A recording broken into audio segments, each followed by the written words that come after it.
Hello friends, welcome back to my channel कुछ अच्छा कुछ बुरा। और मैं मनोज आज फिर हाजिर हूँ आपके सेवा में आज का टॉपिक लेकर। ओके, आज का टॉपिक जो हमारा है वो है हाइगेंस का तरंग के सिद्धांत। सामने आपके लिखा हुआ है हाइगेंस का तरंग का सिद्धांत। एक वैज्ञानिक थे हाइगेंस, जिन्होंने मतलब तरंगों के बारे में बात की थी। उन्होंने बताया था कि जो होता है किस तरह से तरंग काम करती है। उन्होंने बताया कि जो प्रकाश है क्या है, हाइगेंस तरंग का सिद्धांत, हम इस पर बात कर रहे हैं। तो हाइगेंस ने बताया था सन 1678 में। हाइगेंस नाम एक वैज्ञानिक थे जिन्होंने 1678 में ये बताया था कि जो प्रकाश है ये तरंगों के रूप में चलता है। किसके रूप में चलता है? तरंगों के रूप में। किसने बताया था? हाइगेंस ने।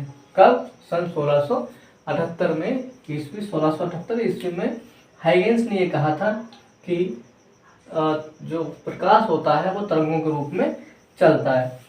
प्रकाश स्रोत से निकलने वाली प्रकाश की किरणें जब चलती हैं तो उन्हें माध्यम की आवश्यकता होती है। तो इन्होंने कहा, हाइगेंस ने, एक ऐसा माध्यम ले लीजिए जो हर जगह पाया जाए, और उसको नाम दे दिया ईथर। क्या कह दिया? ईथर। ये ईथर जो होता है एक ऐसा माध्यम, काल्पनिक माध्यम है, वास्तव में ये कहीं नहीं पाया जाता है, लेकिन हाइगेंस ने इसको मतलब की कल्पना कर ली। उन्होंने कहा कि एक ऐसा माध्यम मान लेते हैं ईथर जो हर जगह मतलब प्रवेश कर जाए, हर माध्यम में प्रवेश कर जाए, और हर जगह प्राप्त हो ईथर, और इसका जो घनत्व होता है ईथर का वो बहुत ही कम होता है, और इसमें प्रकाश सुगमता के साथ चल सकता है। ऐसा माध्यम मान लिया ईथर।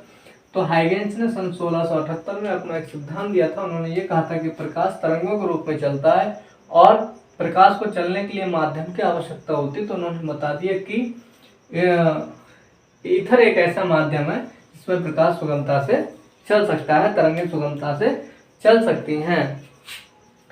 अब बात करते हैं हाइगेंस के द्वितीय तरंग का सिद्धांत की। हाइगेंस का द्वितीय तरंग का सिद्धांत क्या था? हाइगेंस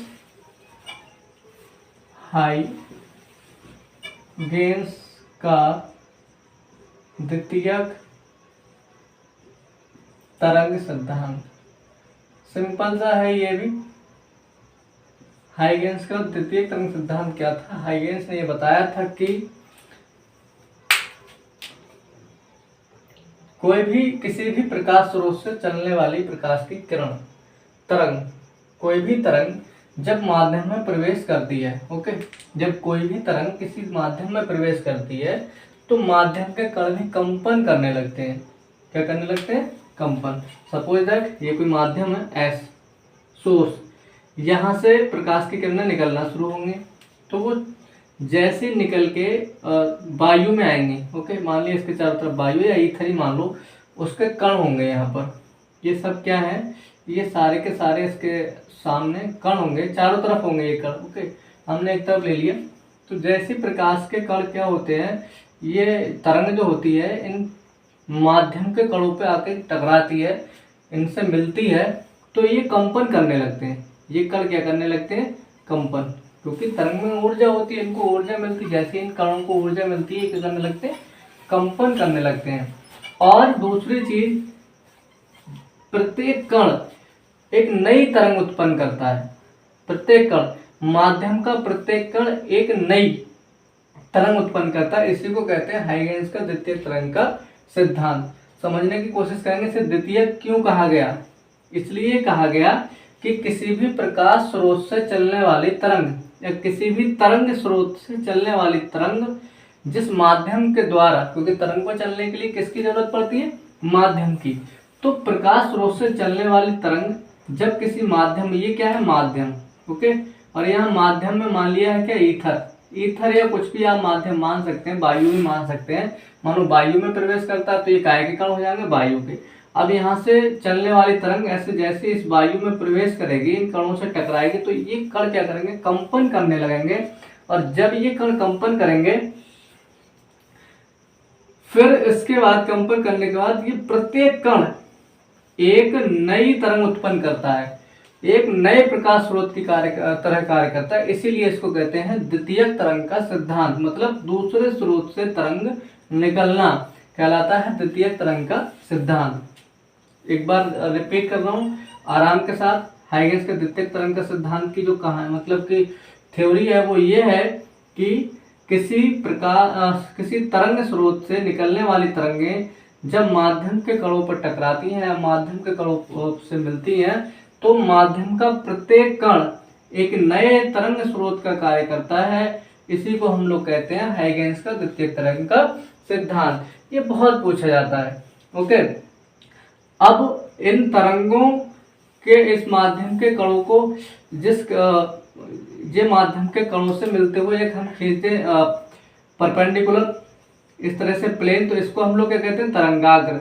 मतलब ये जो माध्यम के कण हैं जिस स्थान पर समान कला में कंपन करेंगे, एक ही जैसा कंपन करेंगे, कोई ऊपर नीचे कंपन कर सकता है, कोई आगे पीछे कंपन कर सकता है, लेकिन जहां पर भी प्रकाश के कण एक ही कला में कंपन करते हैं तो वहां पे एक हम ऐसे मतलब पृष्ठ खींच देते हैं, काल्पनिक पृष्ठ खींचते हैं, उसी पृष्ठ को हम लोग कहते हैं तरंगाग्र।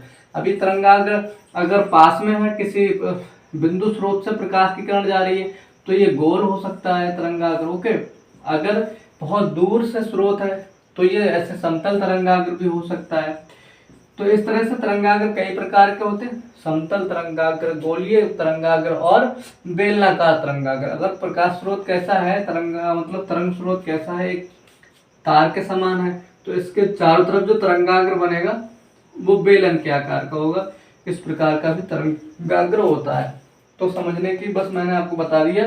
सपोज दैट ये एक क्या है, माध्यम के बहुत सारे कण है और यहाँ से प्रकाश आ रहा है, इन कणों पर टकरा रहा है, तो ये सारे कणों के चारों तरफ हम ऐसे खींचेंगे एक वक्र, ये, और इन वक्रों से मिलाते हुए एक रेखा खींचेंगे, तो ये प्रत्येक कण क्या करेगा, एक नए प्रकाश स्रोत का काम करेगा इसके अलावा। और एक चीज बड़े मजे की चीज क्या है कि यहाँ से निकलने वाली तरंग की जो चाल होगी इस स्रोत से, जो प्राइमरी स्रोत है, जो पहला स्रोत है, उससे निकलने वाली तरंग की जो चाल होगी वही इन दूसरे वाले कणों से निकलने वाले तरंगों की चाल होगी। मतलब इन द्वितीयक तरंग का सिद्धांत में दूसरे कणों से निकलने वाली तरंग की चाल वही होती है जो पहले स्रोत से निकलने वाले तरंगों की चाल होती है। तो ये तो था हाइगेंस का द्वितीयक तरंग का सिद्धांत। ये सिद्धांत कुछ कानों में सही रहा था, लेकिन कुछ में ये मतलब कि कुछ चीजों को डिफाइन नहीं कर पाया था। जैसे सबसे पहले चीज, ये द्वितीयक तरंग का सिद्धांत हाइगेंस का था, अच्छाई इसकी ये थी कि इसने परावर्तन को भी डिफाइन करा, अपवर्तन को भी डिफाइन करा, और इसकी जो बुराई थी वो ये थी कि ये माइकलसन मोरले एक्सपेरिमेंट और एक दो एक्सपेरिमेंट में सफल नहीं हो पाए। तो इस तरह से कुछ इनके जो हाइगेंस का द्वितीयक तरंग का सिद्धांत था, इसमें कुछ कमियां भी थी और कुछ अच्छाइयां भी थी। तो ये तो था हाइगेंस का द्वितीयक तरंग का सिद्धांत और हाइगेंस का तरंग सिद्धांत। ओके, एक बार रिपीट कर रहा हूँ दोनों चीजों को। सबसे पहले तरंग सिद्धांत, हाइगेंस ने यह बताया था कि प्रकाश की किरण तरंग की तरह चलती है और एक माध्यम लिया था ईथर, ऐसा माध्यम जो सर्वव्यापी हो, जिसका घनत्व कम हो। ओके, दूसरी चीज हाइगेंस का द्वितीयक तरंग का सिद्धांत था, उसमें यह बताया गया था कि प्रकाश स्रोत से चलने वाली किरण जब माध्यम के कण से टकराती है तो माध्यम का प्रत्येक कण एक नए स्रोत का काम करता है। इसे कहेंगे हम हाइगेंस का द्वितीयक तरंग का सिद्धांत। आज के लिए इतना ही, बात करते हैं नेक्स्ट वीडियो में हाइगेंस के तरंग का सिद्धांत में जो परावर्तन अपवर्तन है वो दोनों हम अगले वीडियो में पढ़ेंगे। अगर वीडियो अच्छा लगा हो दोस्तों तो इसको लाइक करें, सब्सक्राइब करें और शेयर भी करें। ओके, बाय दोस्तों।